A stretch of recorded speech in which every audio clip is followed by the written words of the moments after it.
Okay, hello. We're here. Finally. After yesterday's maintenance, I couldn't stream, so that was not cool. Really thanks that. Yoshi P that.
I have an apple. So you know why I'm like eating?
Bum.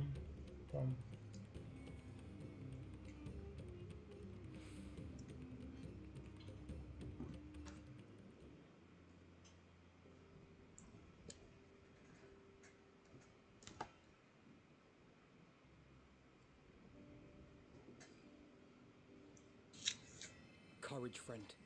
The pain will pass. Has anyone seen Mevan?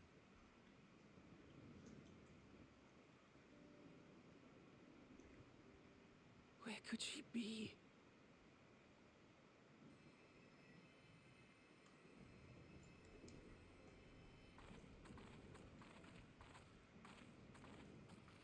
We've dealt with all the blasphemies and made certain no villagers are still in hiding.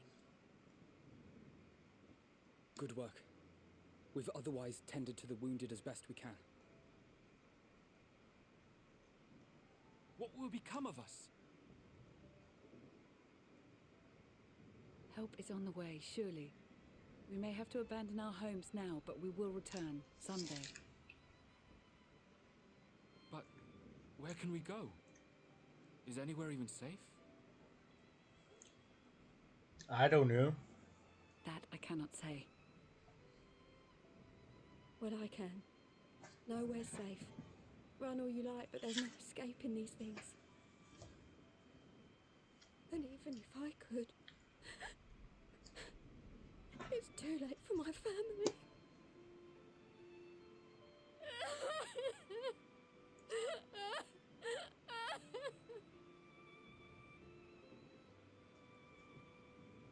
Maybe, I don't know. This isn't good. The more they dwell on the tragedy, the more likely we are to lose them too. Yeah, that's the problem.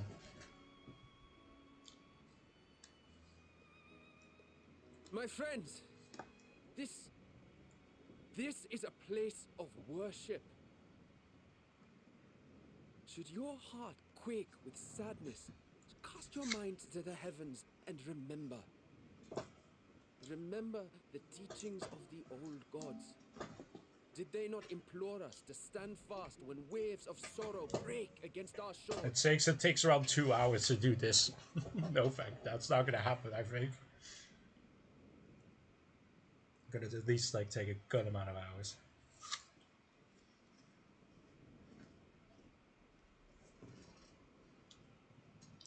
Know this, my children. There is more ugliness than beauty in this world.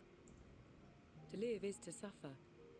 To drink of calamity and drown in anguish. To toil and be tested, always and ever. 'Tis a perilous path you walk. Death lurks in the dark, and is the sole promise that awaits at journey's end. You will tremble with terror.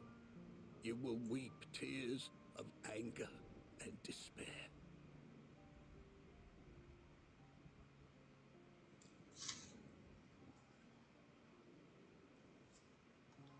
But do not avert your eyes. See your life for what it is.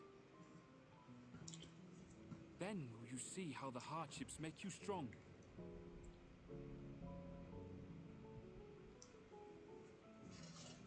Every doubt reforged as scales for your armor. Every agony to temper your blade.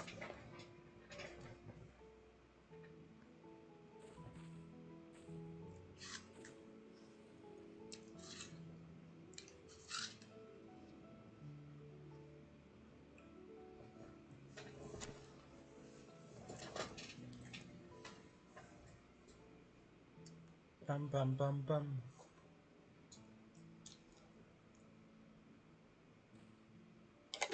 Thank you, lad. We'd almost forgotten who we are. That's not good.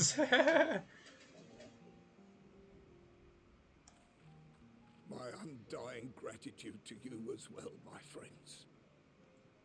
Yeah, no problem. You were searching for Mevon, no? We must return home. I pray you help the boy find his friend. Gladly. We dispatched what beasts we could, but the roads are still dangerous. Stay together and go in safety. Yep.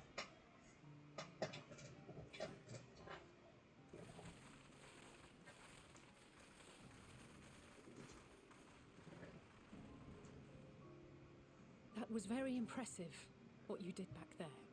Those words seem to resonate with your people. Bum bum. They should. They were the first spoken unto our ancestors by the divinity of legend. I'm easily upset, and fish are wont to flee a temperamental hand, so I recite the teachings over and over to calm myself.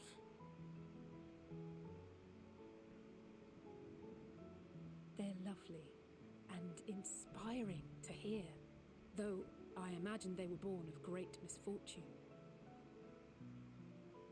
They are born of life. There's as much bad as good in it. More, many would attest. All the more reason to appreciate the good when you can. Bum. I won't argue with that.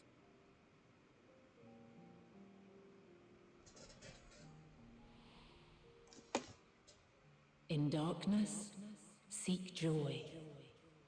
Surrender not to sadness, and see beyond despair. Walk free, and bear the light for others to follow.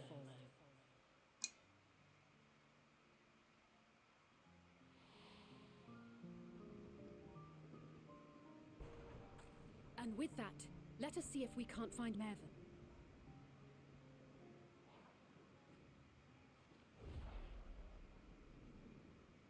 Did you see?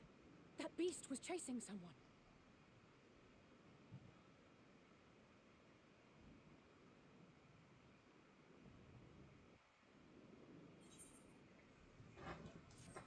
Bow, bow, bow, bow, bow, bow, bow, bow, bow.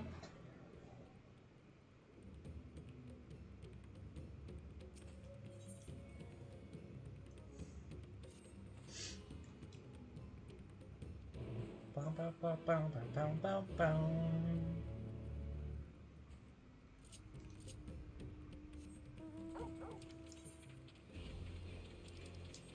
Ba ba bee ba. Bee ba.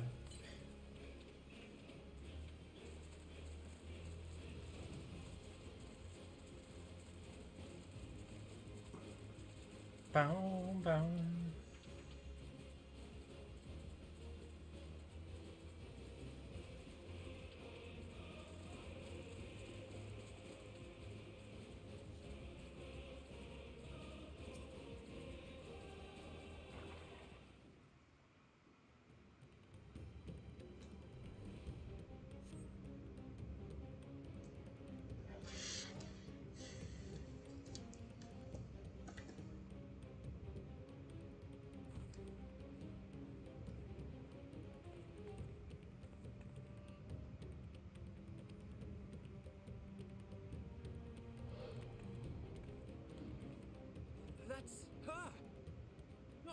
sure of it.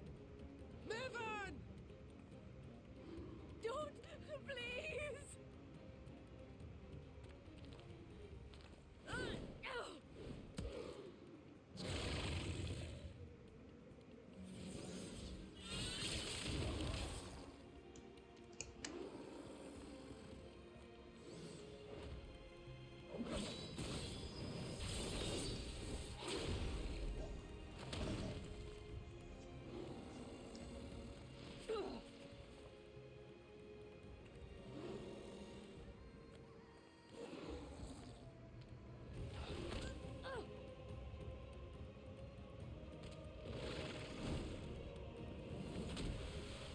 No! God have mercy!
She's so cold, Elfino.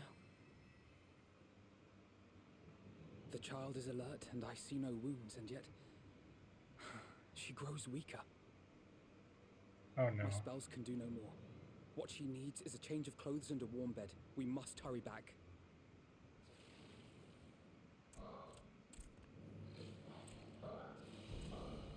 Not now! Matsia, take the child.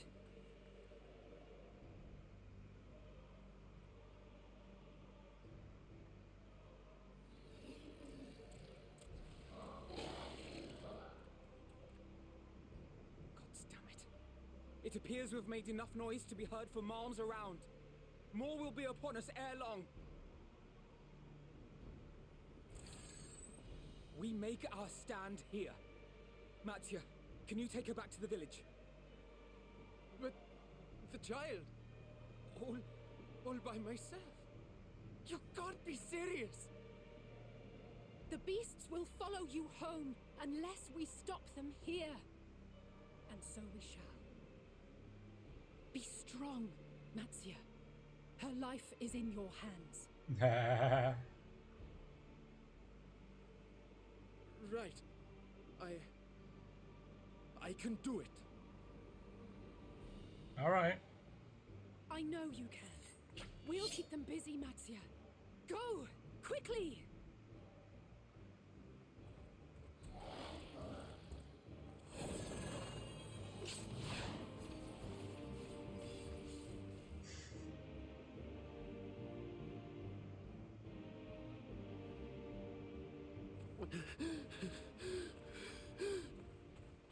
Steady.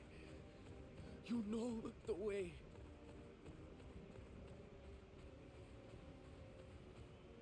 No. No. Not you too.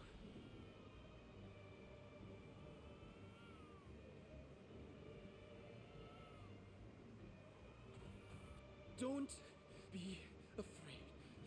Don't be afraid. To live is to suffer, to drink of calamity. It is a perilous path. Death lurks in the dark.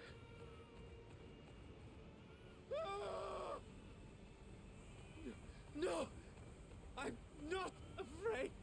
I'm not afraid! Damn. Do not avert your eyes. See your life for what it is. See how the hardships make you strong. Every doubt reforged.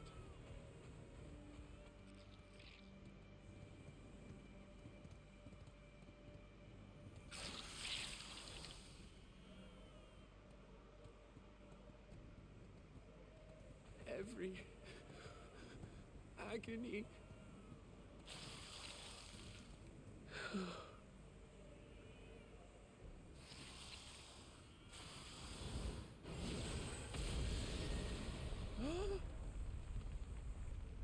Ah, Stinian. Just the timing.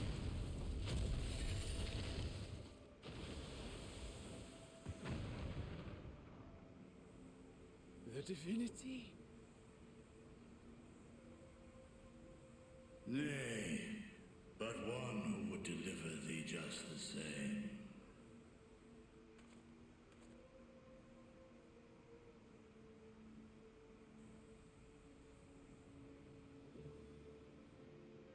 Please.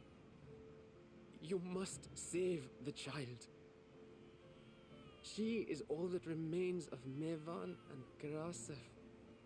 Please.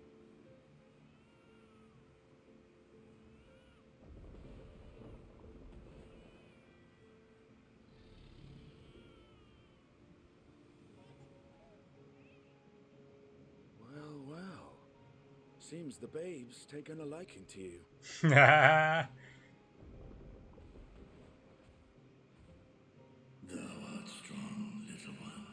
Let us convey thee to thy home.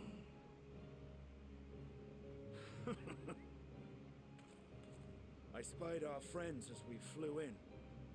They appeared to be holding their own against the Horde.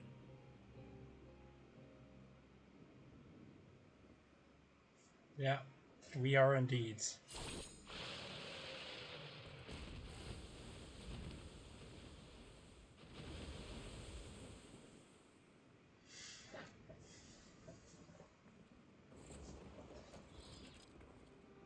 Right. That's the last of them. We should hurry and find Matzia.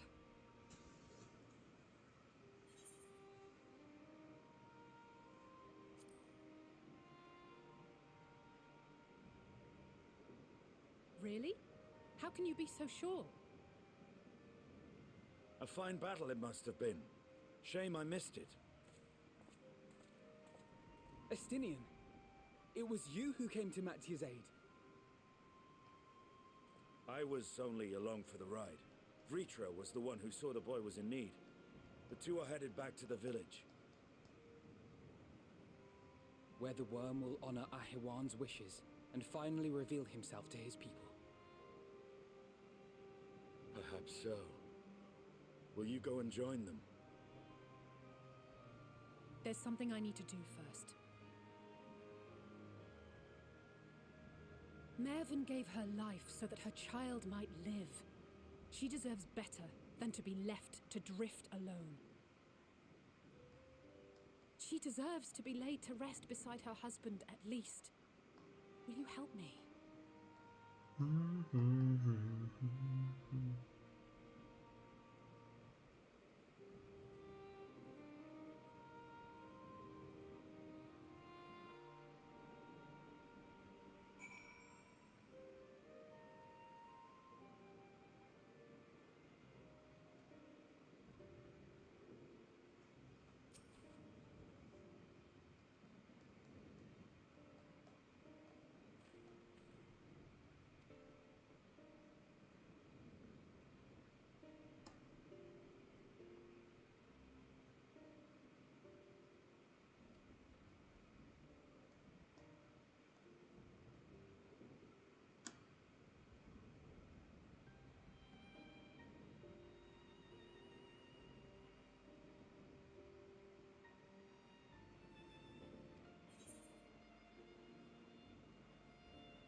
Bam, bam, bam, bam, bam, bam, bam.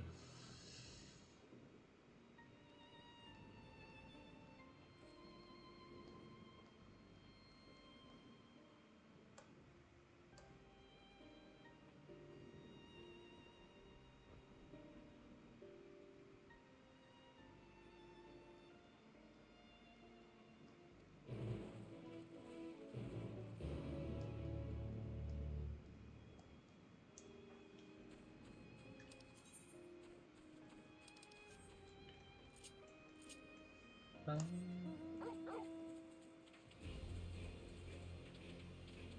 Ba, ba, be, ba, ba, ba, be, ba, ba, ba.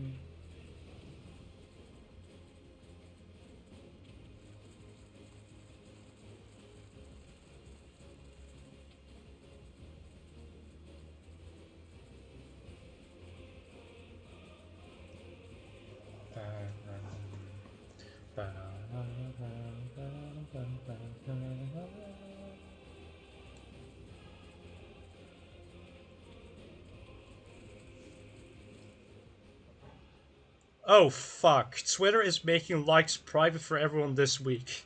This week we're making likes private for everyone to better protect our privacy. You will still be able to see posts you have liked, but not others cannot. Like counts are meant for your own posts will stay up, show on a notification. You will no longer see who liked someone else's posts.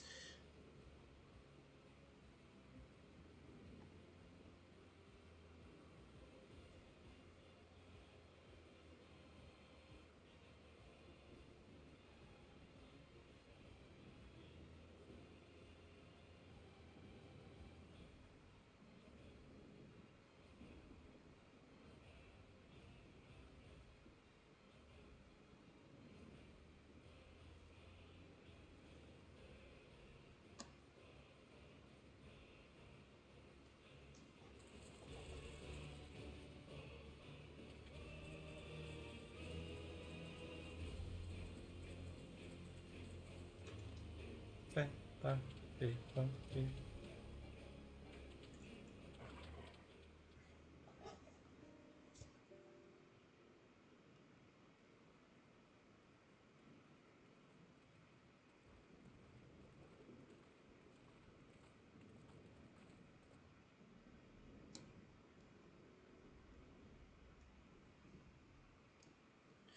Ba, ba, ba, ba, ba, ba, ba.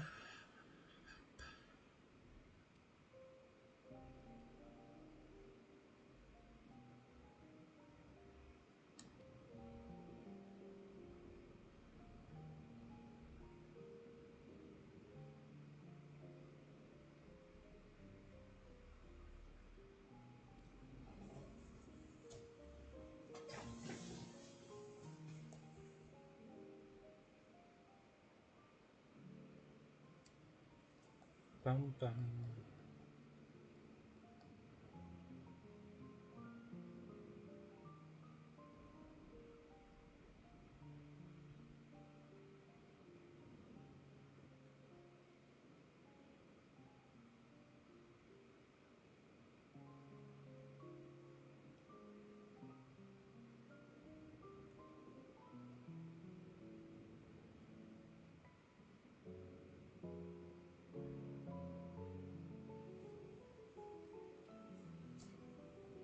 Bum bum bum.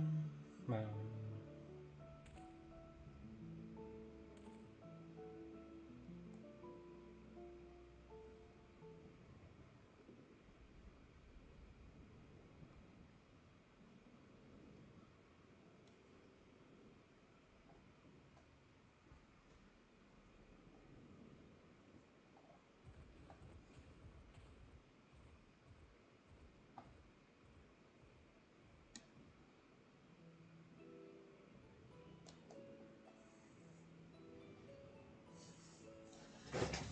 Bum bum bum bum bum bum bum bum.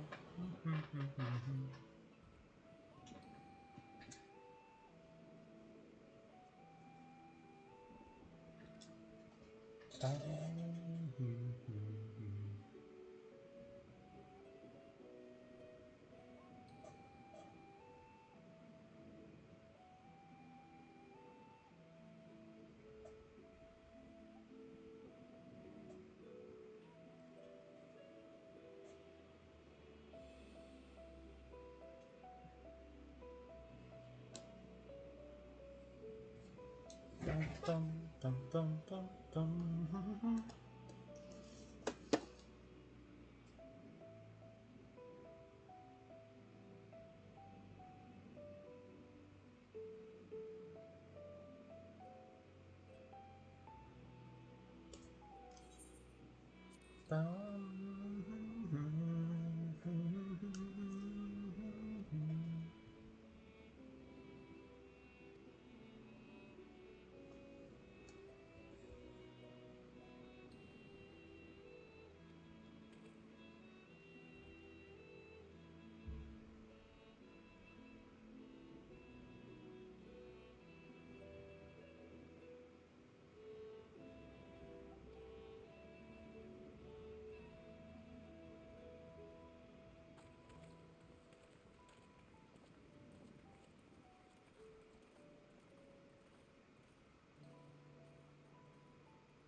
Bum bum.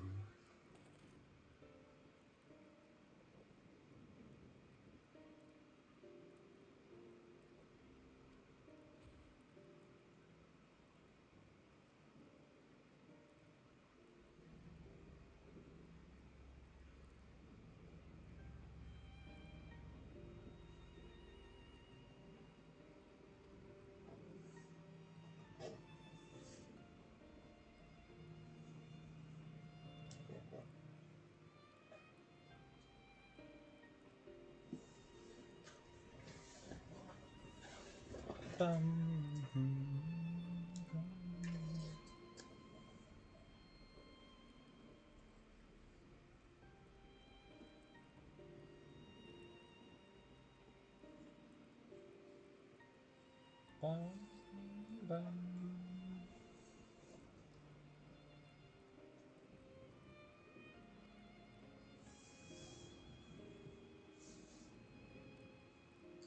Bum.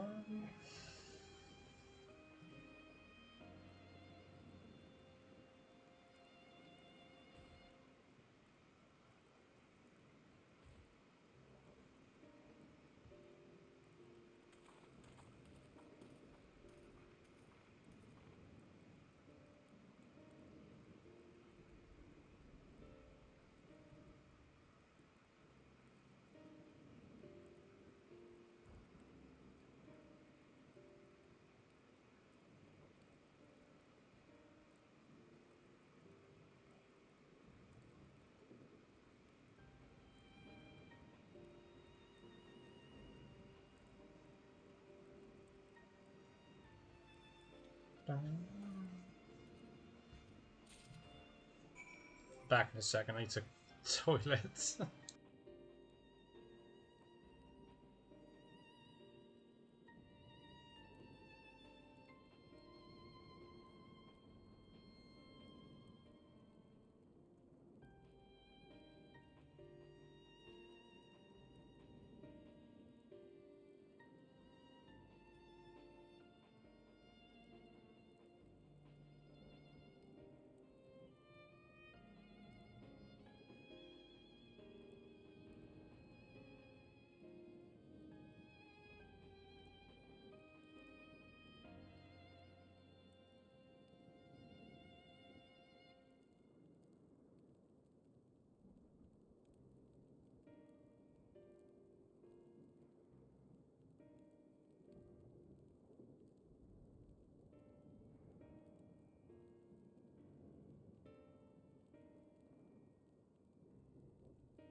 Okay, back. Yay!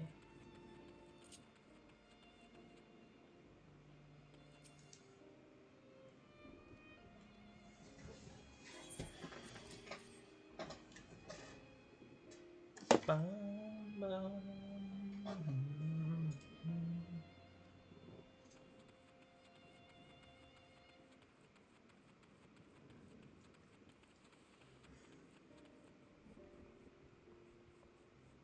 Bum, bum.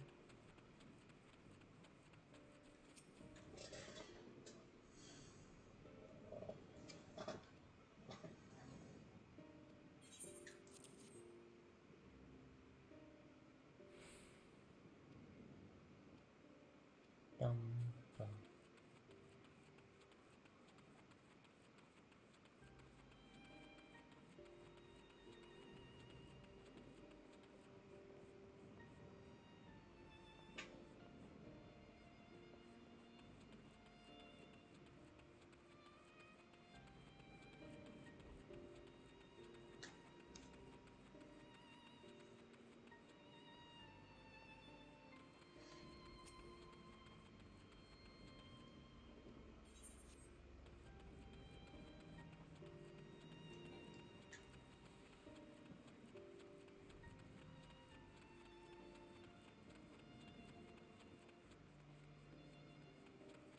Bow, bow, bow.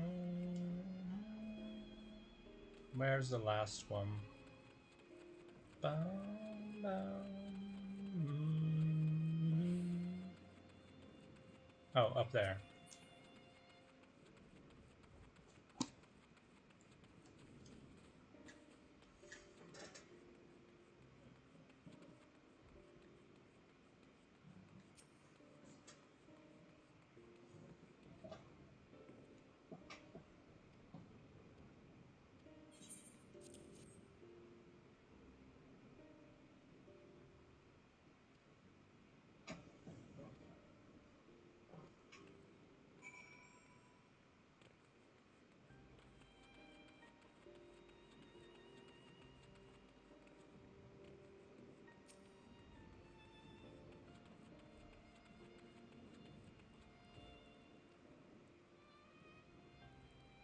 Bum.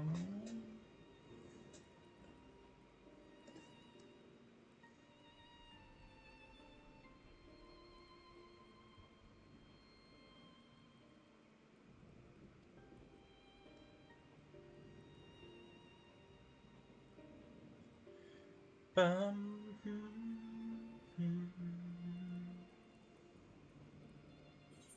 Bum. Bum. Bum.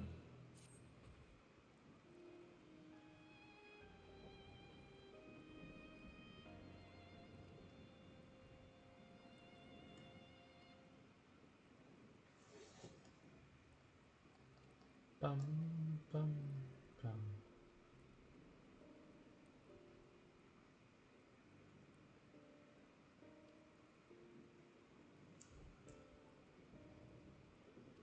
Bum.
Bum, bum.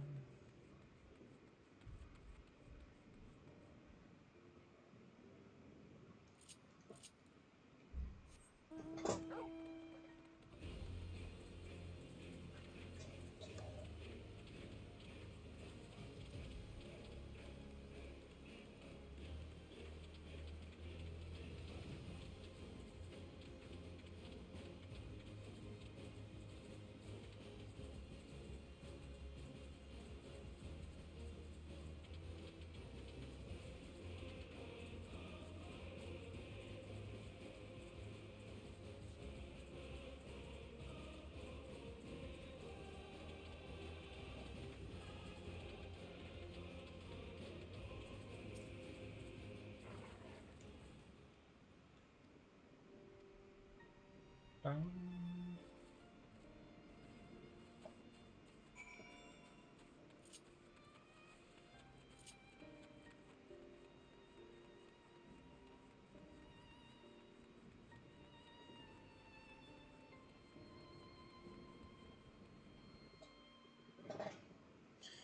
Bum.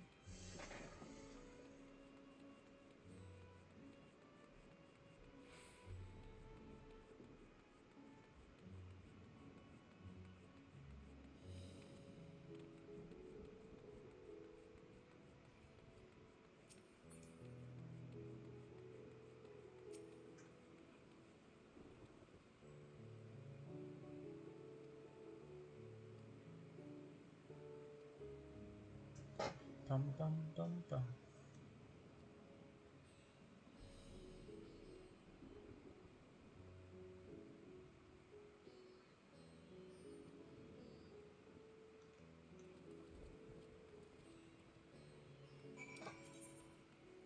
Bum, bum, bum, bum, bum, bum.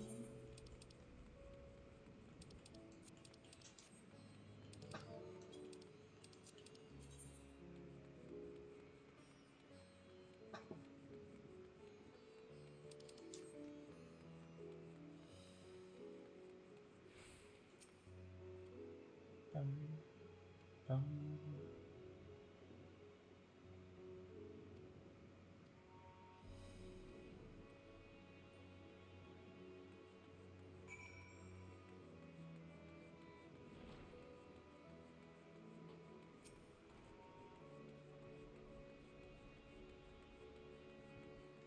Bum, hmm, hmm, hmm, hmm.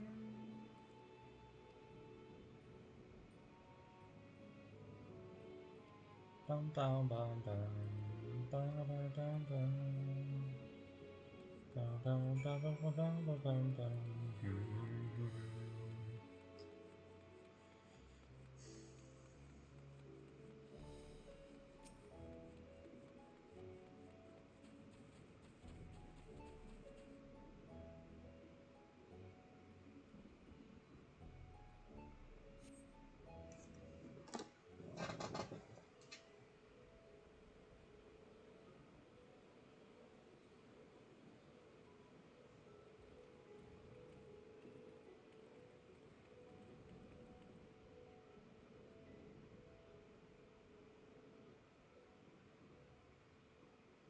Look!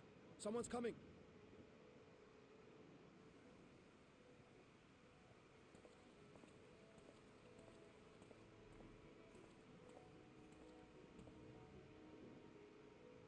People of Razathan, it warms my heart to see so many brave, resilient souls before me. Today, I would share with you a great revelation. But before I do, I must make a humble request. Do not be alarmed, nor avert your eyes. See the one I unveil for who he is, and know that he means you no harm.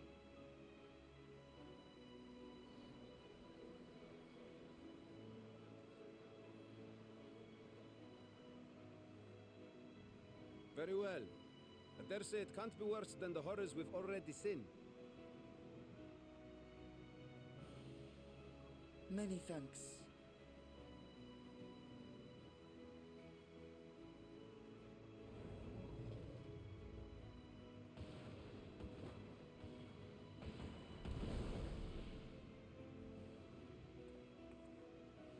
dragon!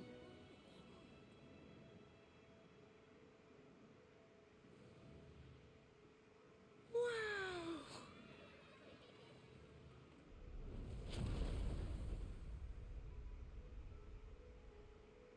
People of Radzathan, I am Vritra, and for years uncounted hath this isle served as mine abode.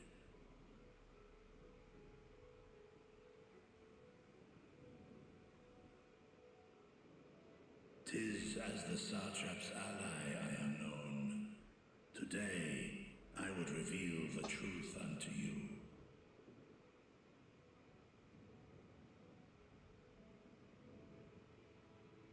Let us hope they accept him.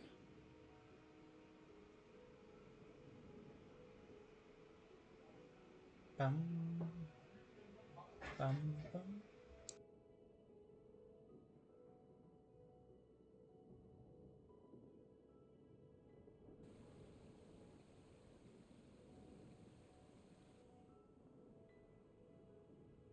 If I am hearing this right, you were the satrap all along?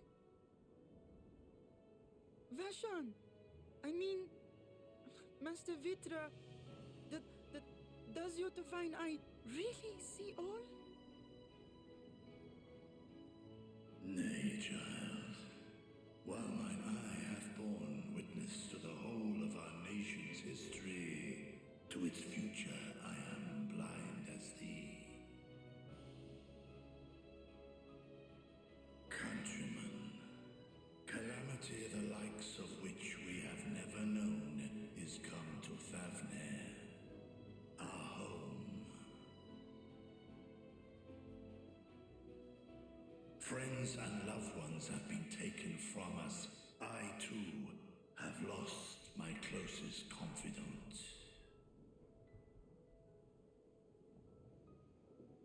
Ahawan loved this land and served it with dignity till his dying breath. A nobler satrap there will never be. For so long, I lacked the courage to face you. I will not easily earn your trust, this I know. And yet, I cannot sit idly by and abandon Radzathan to her fate. A font of boundless vibrancy, this jewel of the ocean. Since time immemorial, hath she glittered with every color imaginable. To this dragon, slumbering in his dark lair, 'twas a mesmerizing sight, and one that brought no end of joy to my heart. This calamity hath stolen too much from you already, yet so long as you live, the light of Radzathan will never be extinguished.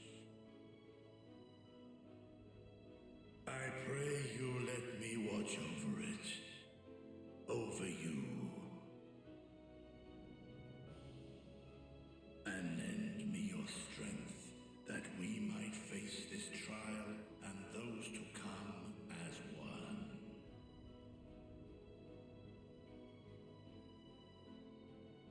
I do not know you, dragon, but I thank you for speaking the truth to us. As divinities, both Manusha and Riga once joined together, so too do I believe that hand in hand, we can overcome this ordeal and welcome an era of peace.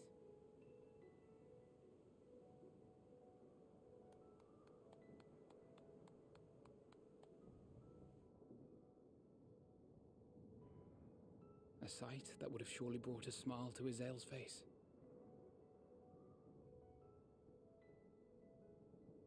Indeed.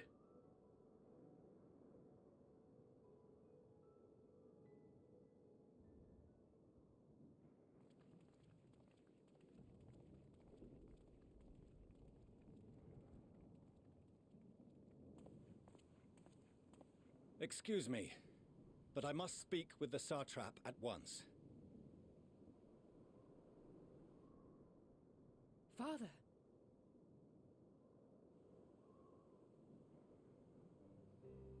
You have suffered dearly of late, yet you must endeavor to look beyond these losses to the future you yet have. On behalf of the Forum of Sharlayan, I come with a proposal by which you, the people of Radzat-Han, might be saved. I say again, I must speak with your Satrap. I beseech you, take me to him with all possible haste. I am Satrap here. Speak thy proposal. All present shall hear and judge.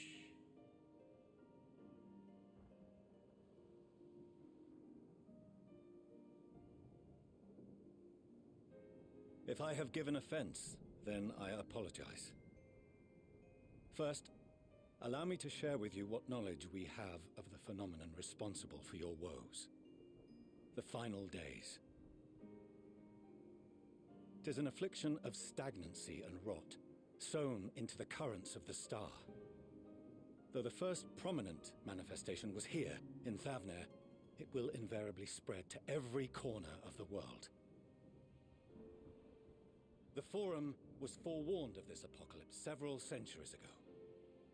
Thenceforth, my predecessors sought to prepare for the end times in the only conceivable fashion, by securing a means of escape.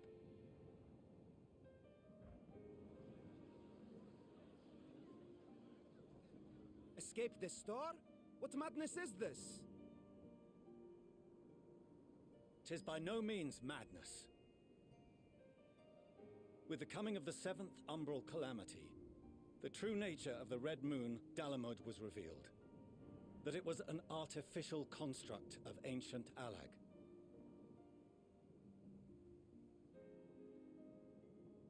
But what of the Silver Moon?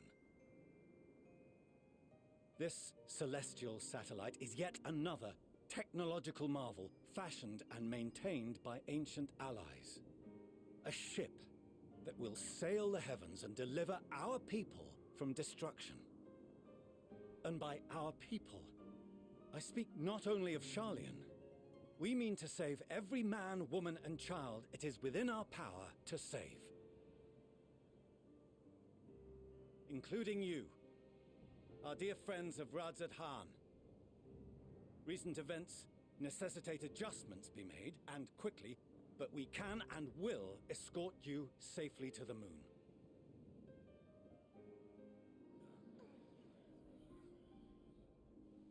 Long has thy Forum been allies to Thavnair.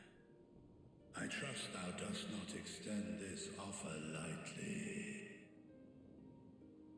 Yet I wonder, is this truly the way?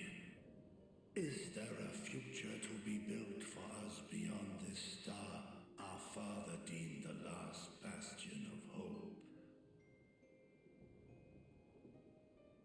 It is for that very reason I come before you and your people. To answer any and all of your questions. To offer my assurances and allay your fears. Though, if you wish the best for your people, I advise you to render your decision swiftly.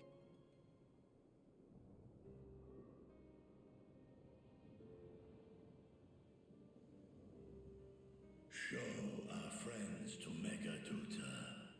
They are to be received as honored guests.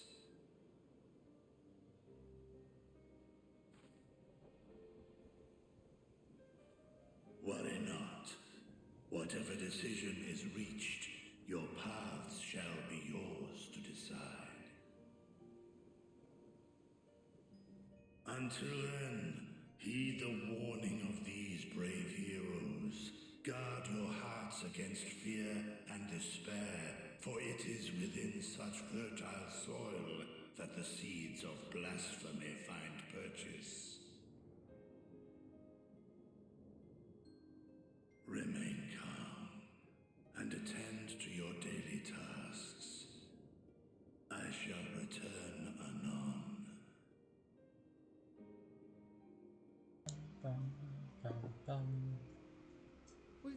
say, Master Vitra. We believe in you. Bum, bum.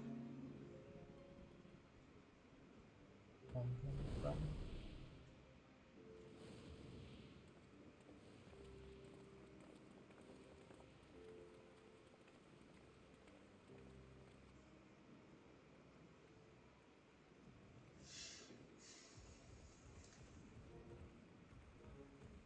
Oh, you're still here. What a relief. Nidana, what's the matter? Has something happened at Palaka's stand? Oh, no, not that I know of. I just hope to hear your thoughts on a theory of mine. All who undergo the transformation are drained of their ether, yes? What is it then that gives these beasts the strength to carry on as they do? Logically, they must be drawing upon an alternate form of vital energy. That put me in mind of our earlier conversation, when I tried to explain the essence which many confuse with ether. Akasha. Yes, I remember. The unseen gift bestowed from on high. An energy influenced solely by emotion. Yes, yes. In this instance, negative ones set Akasha into motion, thereby infusing the beasts with vitality. I posit this as the mechanism by which the beasts are born and sustained. Ah, do you still have that flower?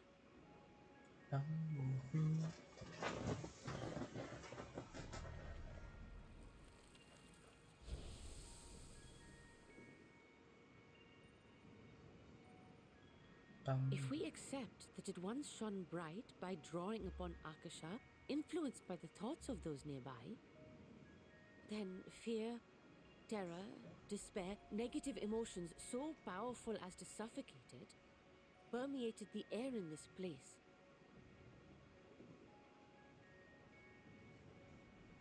You must be very careful. The forces which drive the final days may be beyond our ability to perceive. Bum, bum.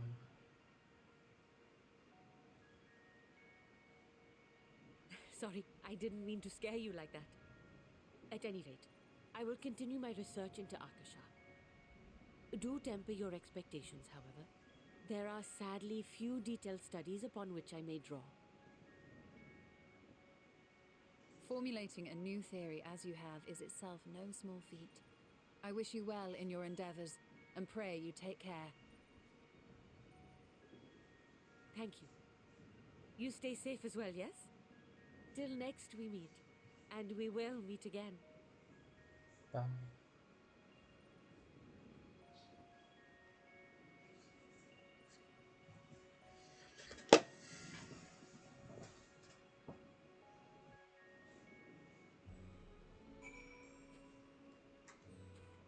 Bum, bum, bum, bum.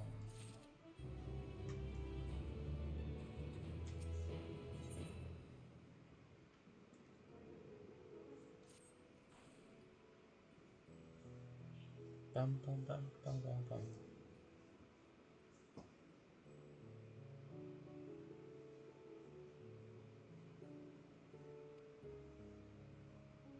Bum.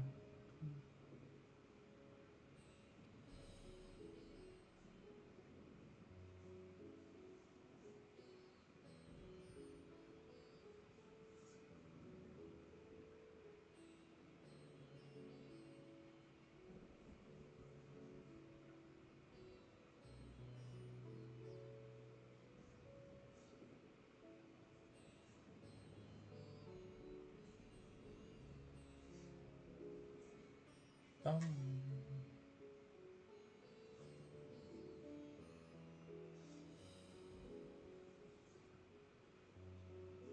Bum.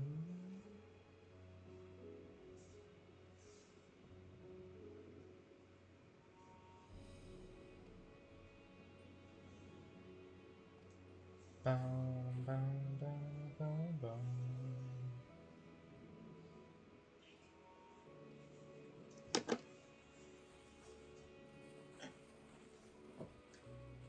Bum, bum.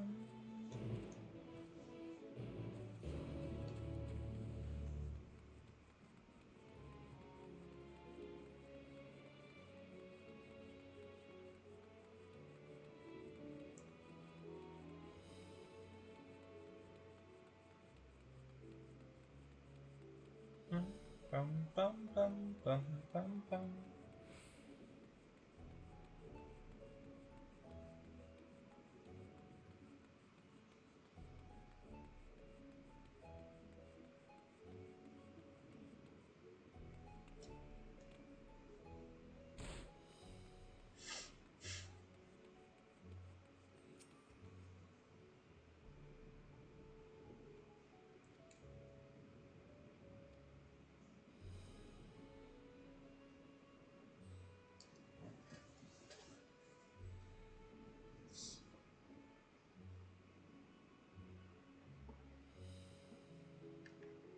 Bum bum bum.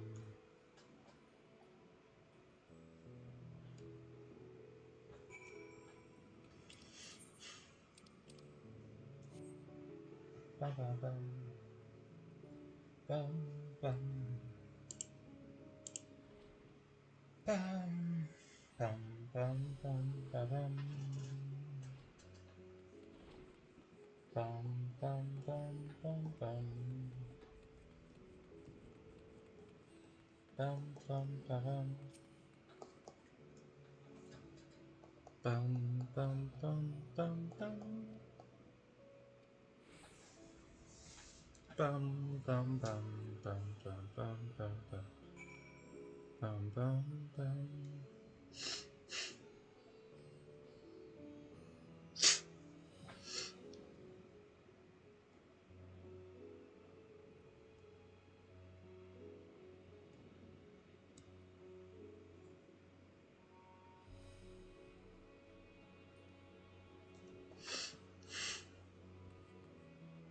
Bum bum.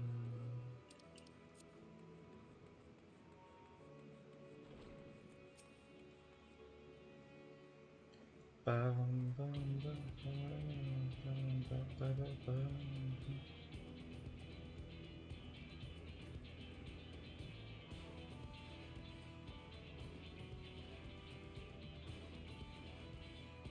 Bum bum.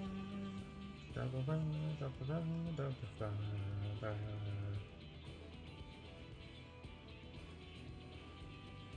Bum bum bum.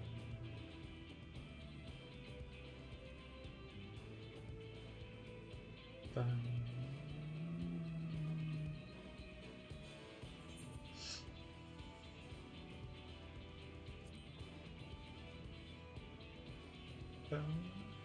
Bum bum.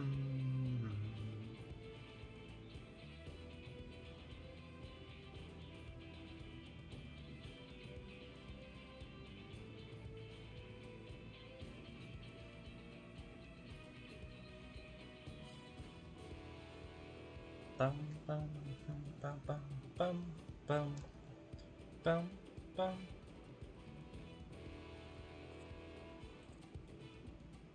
Bum bum bum bum.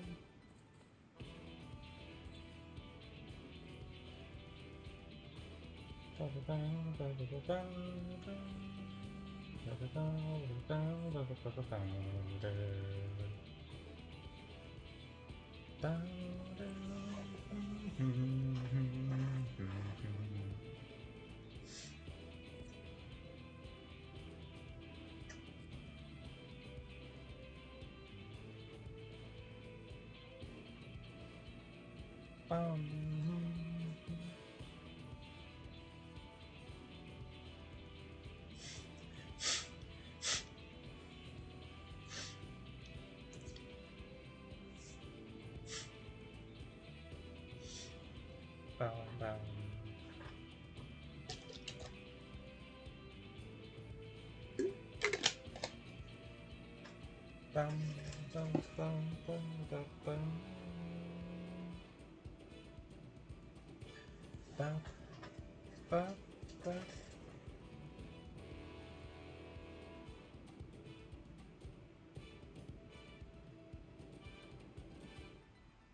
bow bow bow bow bow bow. Bow bow bow bow bow bow.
Oh yeah, fuck.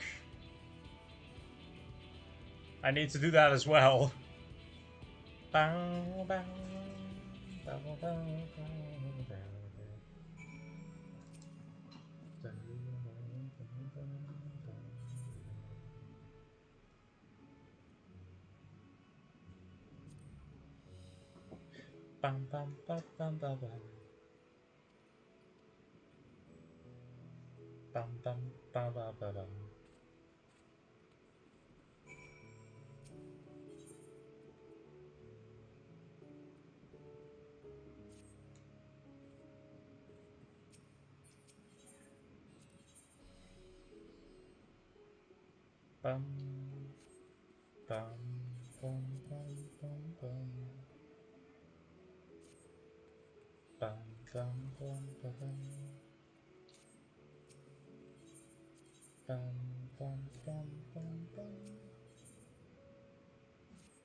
Let me do this one first so that we...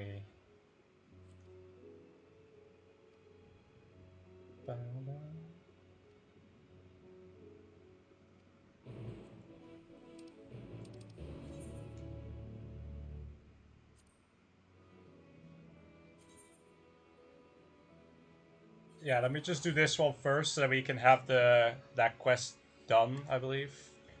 Or I believe it ends at...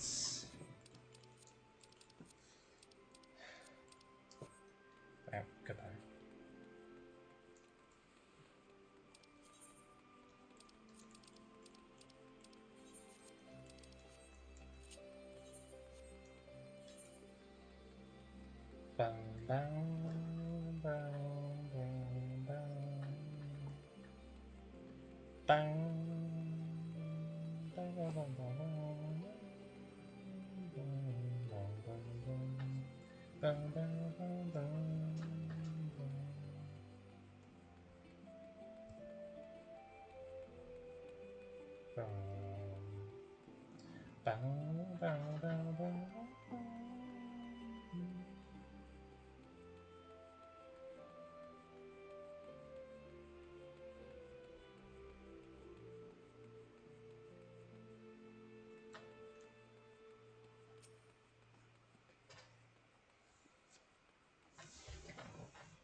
Bum, bum, bum, bum, bum, bum, bum.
bum.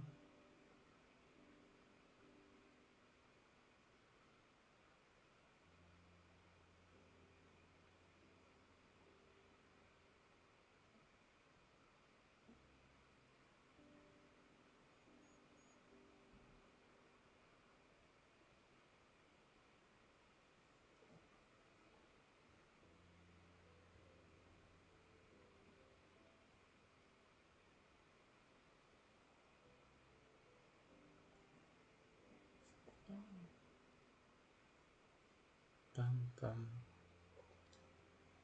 Bum, bum, bum. Bum.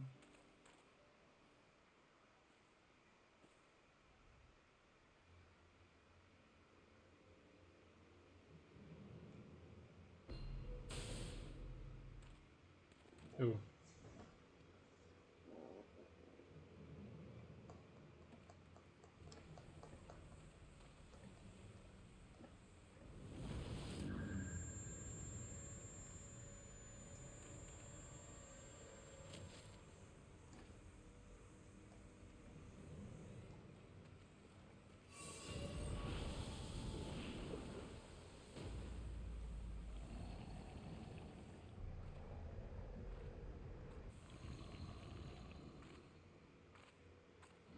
Bum, bum, bum.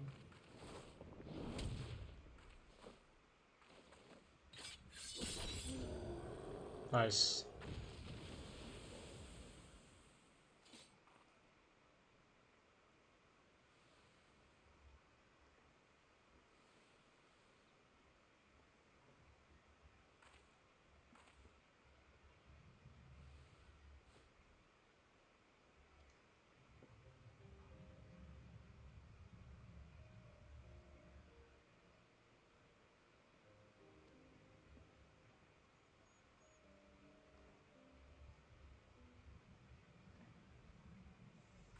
Bum, bum, bum, bum, bum, bum. Bum, bum, bum, bum, bum.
Bum, bum.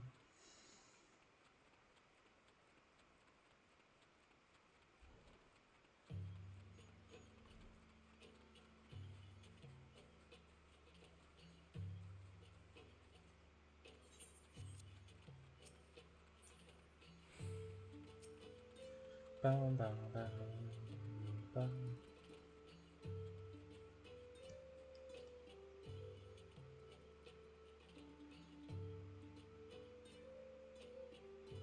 Bum, bum.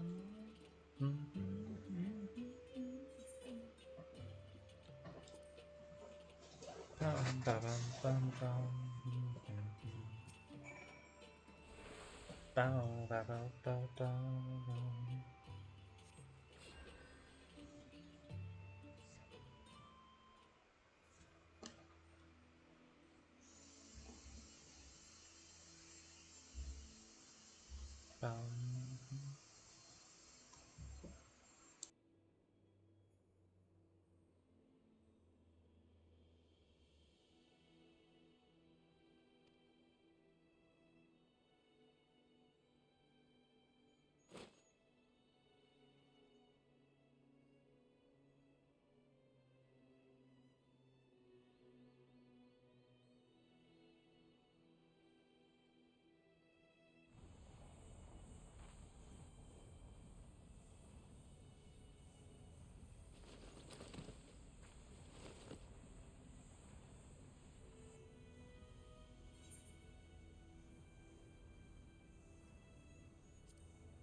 Bum, bum.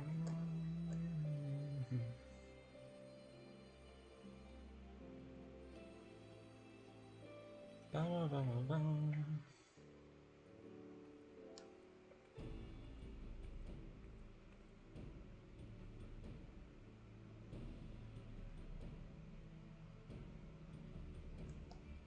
Bum, bum, bum.